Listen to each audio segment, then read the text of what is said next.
Tonight was fun, babe. But I don't think that my socializing muscles are back to their pre-pandemic levels yet. All we did was eat and play games, and I feel like I'm going to need a few days to recover. The plus side of it being our turn to host a party is that we get to kick people out when we're ready for them to leave. This kitchen is a mess.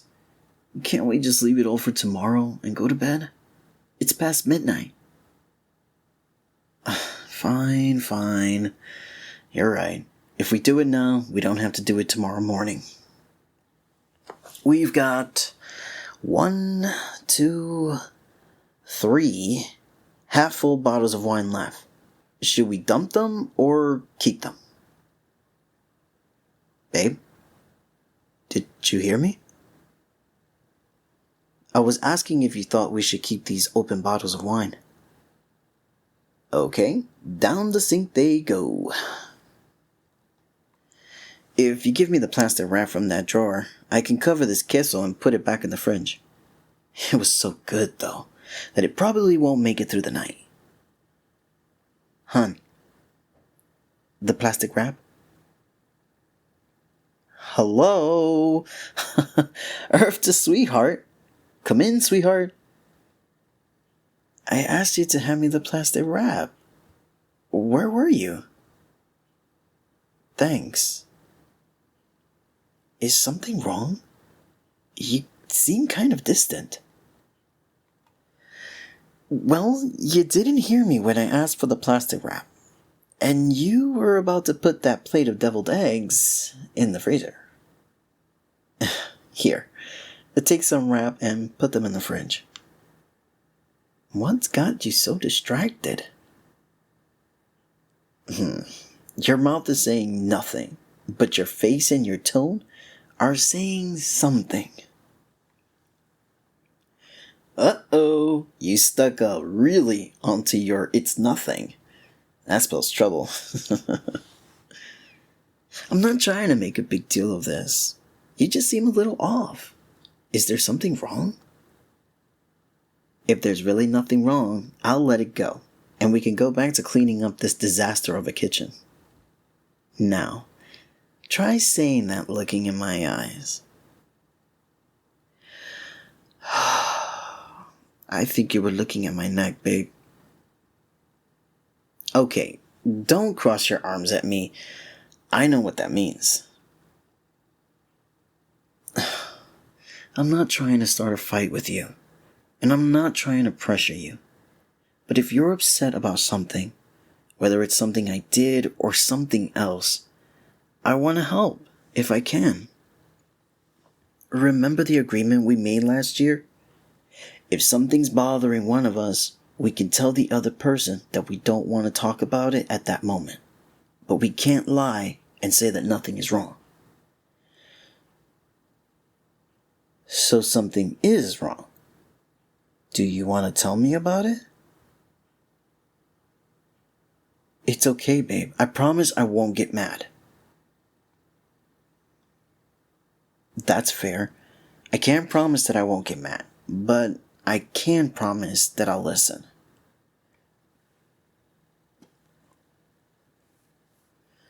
When everyone was talking tonight about being stranded on a deserted island? Yeah, we had just finished playing Pictionary. Susan had drawn a palm tree on an island and a volleyball to represent the movie Castaway. Then Bruce said something about wanting to be stuck on a deserted island with Matt Bomer. Then everyone was saying who they'd like to be stranded with. Susan said Martha Stewart. She thought Martha would be able to start a fire and kill and cook any wild animals that were on the island. Susan's not wrong, though. She probably could. I remember that Michael said that he wanted to be stranded with Salma Hayek. He seemed really sure that they would have sex every day to take their mind off of being stranded.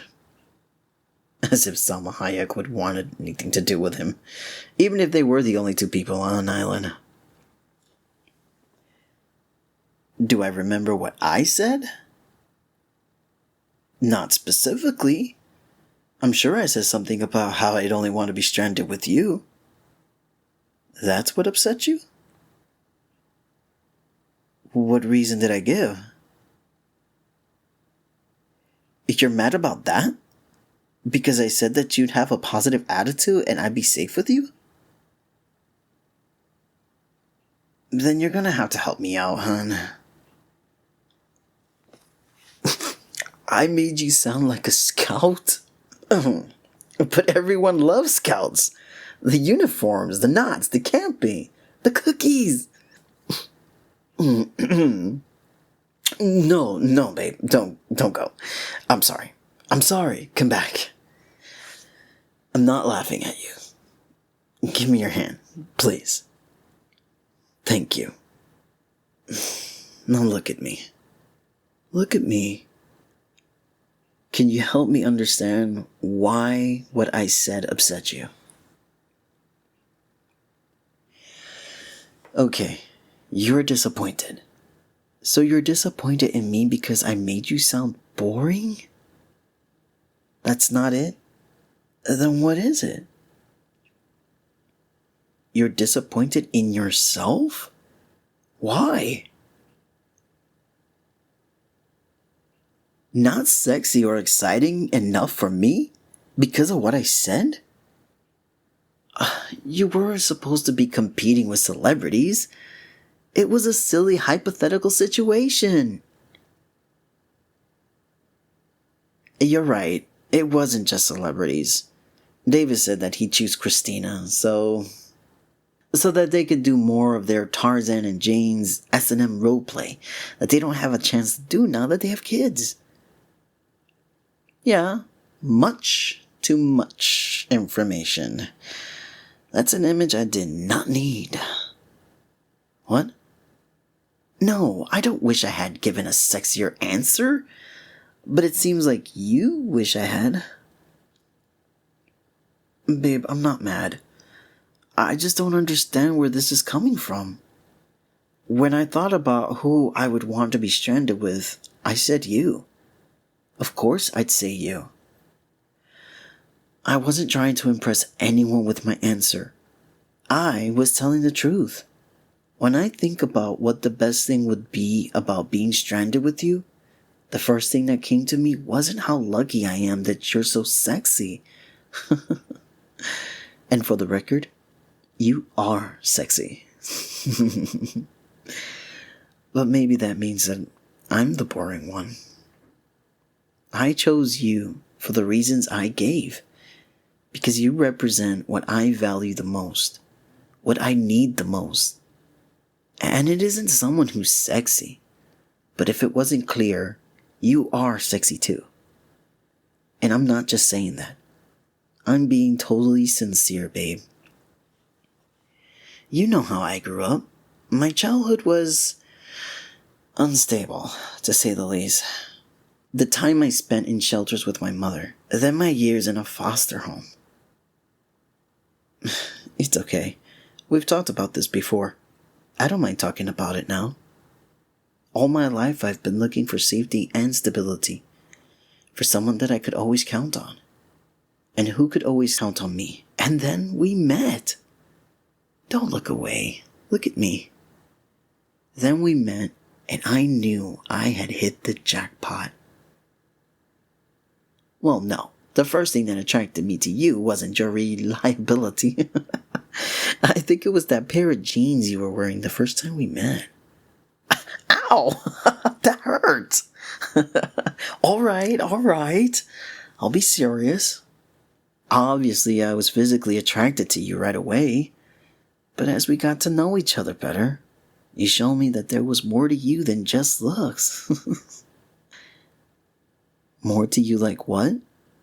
Well, you'd called me when you said you were going to, and you picked up when I called you, instead of pretending that you weren't home. You remembered my birthday every year. Okay, maybe that is a low bar, but that doesn't mean it's not appreciated. But it's not just mine. You remember and celebrate the birthdays of all your friends, and most of your coworkers. And several of my relatives whose birthdays I don't even remember. Those are big things. My mother could never do much for my birthday. I mean, she did her best. But she could never afford a party at an arcade or anything. And parties in shelters weren't really possible. I don't think any of my foster parents even knew when my birthday was. Or maybe they knew, but didn't care.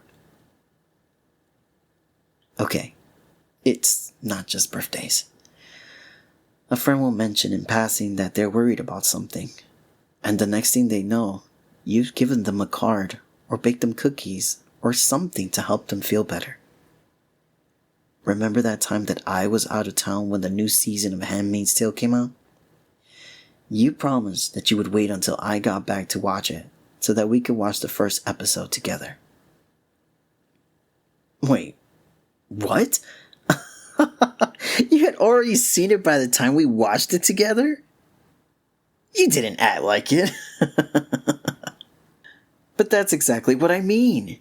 You always take into account other people's feelings. Not at your own expense, obviously. You're not a doormat. You're just really generous and compassionate. I adore that about you. You want me to keep going? Well, you stayed up all night with me when I found out that my mother had died. And you didn't judge me when I said that part of me was glad that she was dead and that I didn't think I wanted to go to her funeral. You don't know how much that meant to me. I know that my heart is always safe with you, baby. That might be what I love most about you. You don't have to thank me for telling you what I love about you.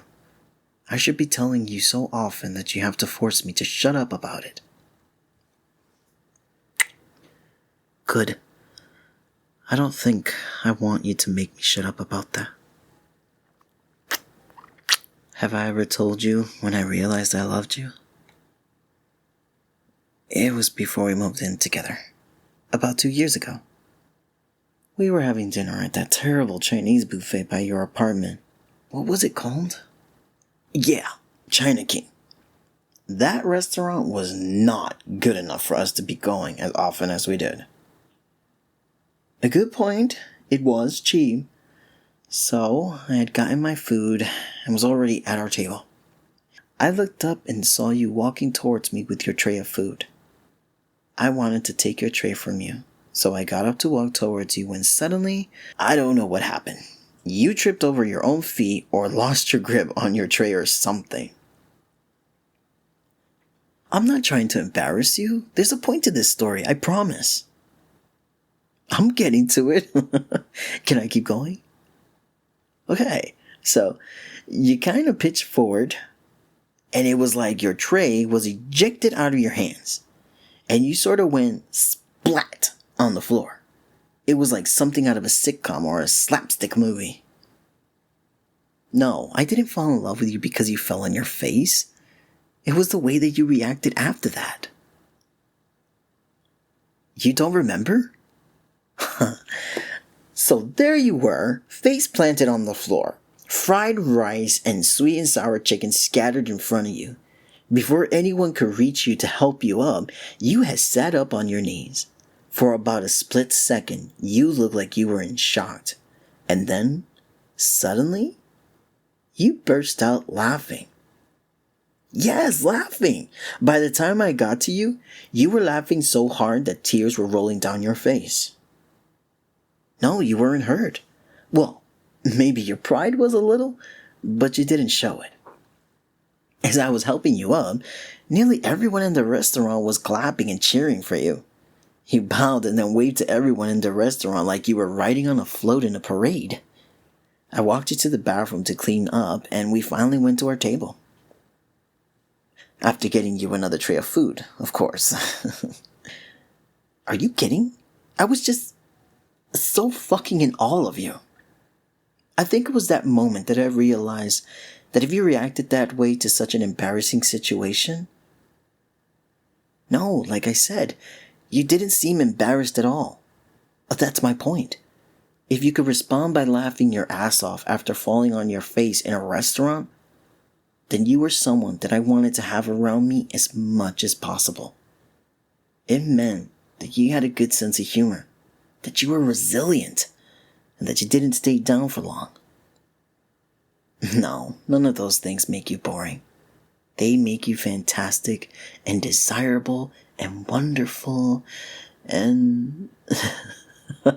I'm serious, baby. And once we're sitting down, I heard this voice in my head say as clear as day, you love them. I swear, I'm not making this up. That's why I want to be stuck with you on an island, or anywhere. Over the years, I've seen you face all different types of situations, and you managed to laugh in the face of almost all of them. That quality will last a lot longer than sexiness, and is a sexier quality than just being physically sexy. Which, let me state again. Okay. I just want my position on this issue to be clear. I'm positive. But I'm sorry. If I had thought for a second that my answer was going to make you feel bad, I would have said how I would want to be stranded with you because we'd be banging every day until we were rescued. Or until the animals couldn't even stand hearing us anymore. Sorry. I was just trying to convey how sexy and exciting I think you are. Aw, babe, don't cry. Let me give you a hug. You don't owe me an apology. You weren't being stupid. Your feelings are never stupid. Thank you for telling me how you felt. Are you feeling better now, babe? Can I do anything more to make you feel better? Good. I'm glad. I love you too. Now, should we finish cleaning up tonight? Or do you think it can wait till tomorrow?